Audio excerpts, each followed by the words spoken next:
Kejaksaan Negeri Ogan Komering Ulu Selatan resmi menetapkan 3 petinggi Bawaslu Oku Selatan sebagai tersangka.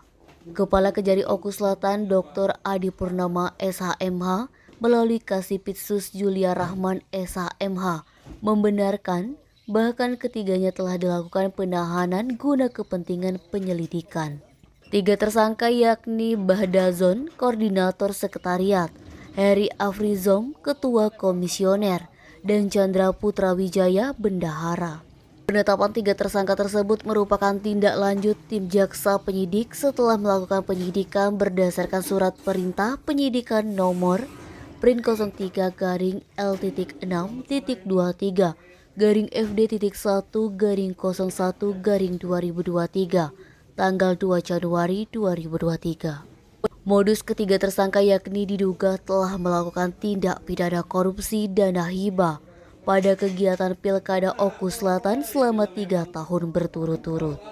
Data total anggaran yang berasal dari APBD Oku Selatan tahun 2019 sampai 2020 senilai 15 miliar itu telah terjadi penyimpangan senilai lebih kurang 3,3 miliar.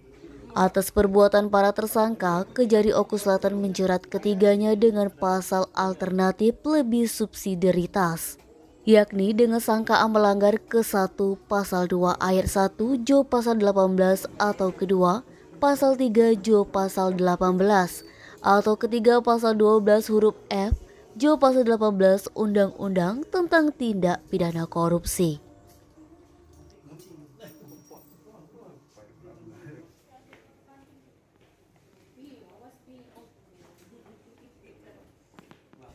Fadli Sumekdotku melaporkan.